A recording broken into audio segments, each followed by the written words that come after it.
Nah, di sebelumnya kita akan membahas tentang recount text. Kali ini kita akan membahas tentang past time conjunction, yaitu kata penghubung yang digunakan untuk past time.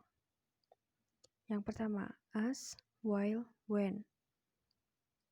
As di sini, while dan when ini diartikan sebagai ketika.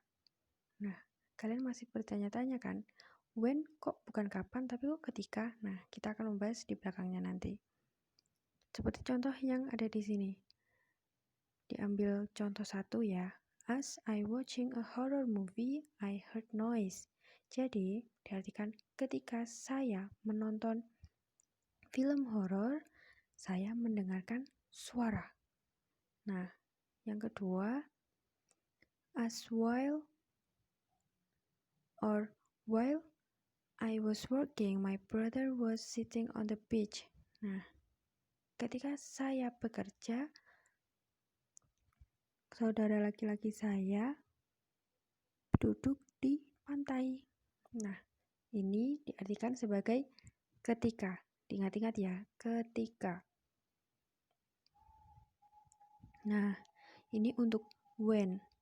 When ini bukan berarti kapan, tapi ketika. Nah, kenapa kok bisa begitu? Kita bertemu dengan kalimat positif, bukan kalimat interrogatif. Kecuali kita bertemu dengan kalimat interrogatif, yaitu kalimat tanya. When ini artinya kapan. Nah, kalau positif itu diartikan ketika. Diingat-ingat ya. Ketika. Jadi, when ini bisa ditaruh di tengah atau di depan. Contohnya, I was watching a horror movie when I heard a noise outside. Saya menonton film horor ketika saya mendengar suara di luar. Nah, ketika ini juga ketika dia melewati garis finish, semua bersorak. Nah, ini juga tetap ketika. Untuk before after, kalian pasti sudah tahu artinya sebelum dan sesudah. Nah, before we left, I fill up with petrol. Nah, before ini juga bisa diletakkan di depan atau di belakang, tetap artinya sama, yaitu sebelum. Sebelum kita pergi, kita mengisi ulang dengan petrol. Nah, after juga bisa seperti itu, bisa ditaruh di depan dan bisa ditaruh di tengah. Dan artinya juga tetap sama, tidak berbeda. Seperti itu. Nah, yang as soon as, immediately after, jadi terjadi setelahnya banget gitu.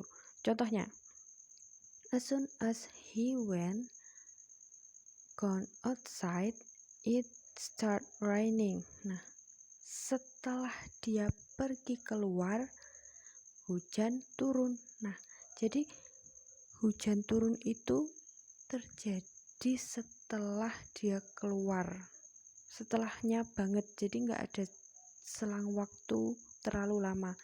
Ini dua kejadian ini, dia pergi dan hujan turun, itu terjadi hampir bersamaan. Jadi kalian menggunakan as soon as. Ini juga bisa ditaruh di depan, juga bisa ditaruh di tengah.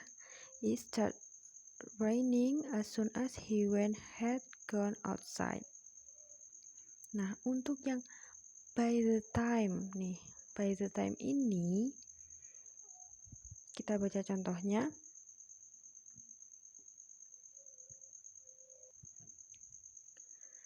Bisa diartikan sebagai saat itu juga. Nah, by the time the police arrived, the robbers had run away. Nah, saat itu juga ketika polisi datang atau tiba, the robbers had run away. Jadi untuk by the time ini mereka dua kejadian ini, the police arrived and the robbers had run away, ini terjadi secara bersamaan. Seperti itu. Tapi ini tetap past 2 ya, atau verb 2. Maaf. Ini arrive jadi arrived. Seperti yang saya jelaskan di video-video sebelumnya, verb 2 ini juga semua verb 2 seperti itu. Karena ini conjunction untuk simple past tense ketika kalian mau menceritakan pengalaman kalian di masa lampau. Jadi kalian bisa menggunakan kata penghubung ini. Bisa before, when, after, as soon as, by the time, dan then. Then itu juga berarti lalu. Seperti itu. Kalau masih ada yang ditanyakan, kalian bisa bertanya langsung kepada saya. Jangan takut, tetap semangat dan tetap belajar. Assalamualaikum warahmatullahi wabarakatuh.